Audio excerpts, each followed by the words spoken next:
every single of the 20 lessons or so are tied to particular healthy living non-curriculums. We have about 20 sites in the province where this work is being done, and in some cases, based on data for the area around sexual activity or alcohol or other drug use, they've been doing the lessons in grade 8, and we've also been doing some of the work in grade 10. And last year we did 2 small pilots with grade 7s, and we were pretty amazed at the results. Did you feel that there were moments for you when you were vulnerable and putting your opinions and being heard? Or conversely, what it was like to hear other people putting themselves out there, if it makes sense? So in the group we were able to learn a lot about other people.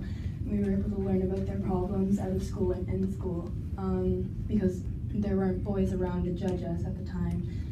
And I bet that was the same in the boys group, but it was nice because you felt like you were comfortable and you felt like it was a healthy space. And you can't just really do that. Half the things we said in the room, we would get sent to the office if we said in class. So it was good to get it all out and just have somewhere to go and talk about it and just be yourself and let all your insecurities out, basically.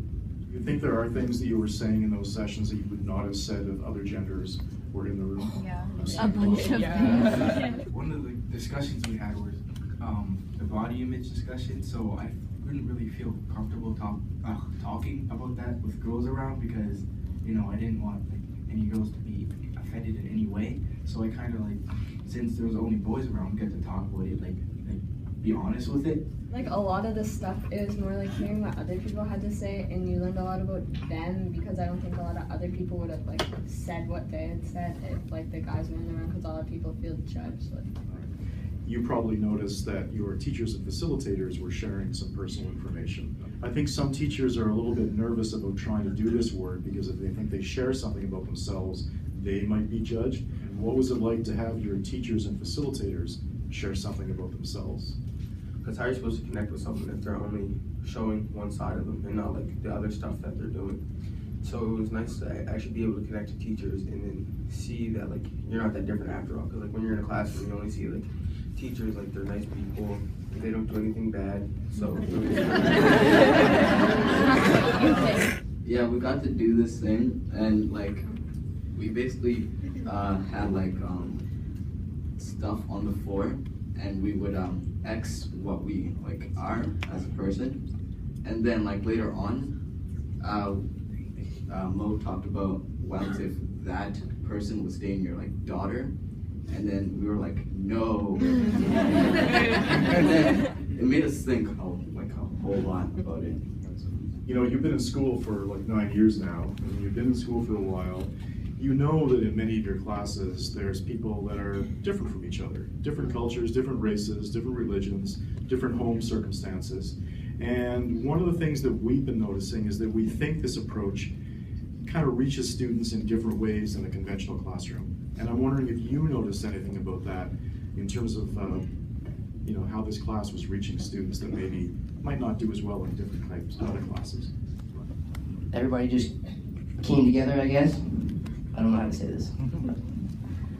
And it made me feel better about myself and didn't want me to keep doing what I was doing, getting in trouble and being rude. Yeah.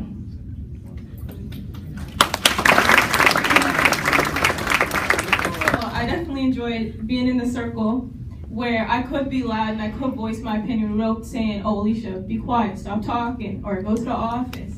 So I definitely enjoyed that, and I definitely enjoyed voicing my opinion and what I thought, and definitely hearing that some people had the same opinions as me and felt the same way that I felt. I definitely made me feel better about myself and made me feel better about the way I was feeling. In 5 years at Oxford, we've never had a student in these groups have to go to the office. I mean, there's just such a high level of respect for each other, and it's pretty wonderful to see.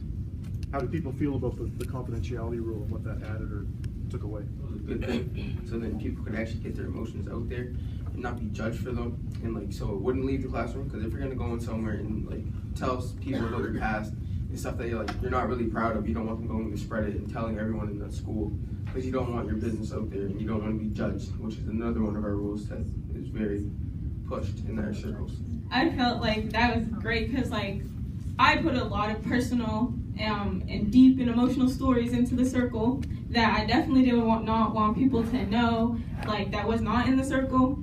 So for people to not go around and tell everybody, and I felt that like really relaxed and comfortable, because if I was to just tell someone in the hallway, I know for a simple fact, everybody would know the next day, or even in the matter of 5 minutes. Even if we were like about to cry or we're about to get really angry because someone said and we felt upset by it, we could step outside, take a walk, get a drink, even like go to our locker or go to the washroom for a second and come back down and like collect ourselves. I really like that because like we got to build trust with like one another, knowing that like nothing's gonna get spread out like across the school, and we got to trust people that we usually don't trust, which is really nice.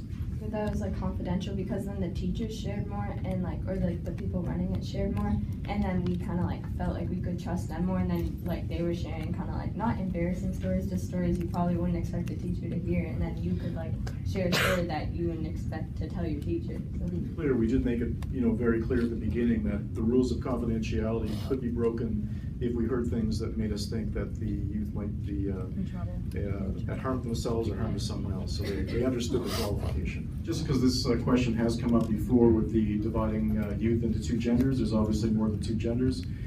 This is something we're still actively trying to navigate, but we felt it was an honor and a privilege to welcome transgender youth into our group this year, and with a great deal of respect and fun, and that was super cool to have.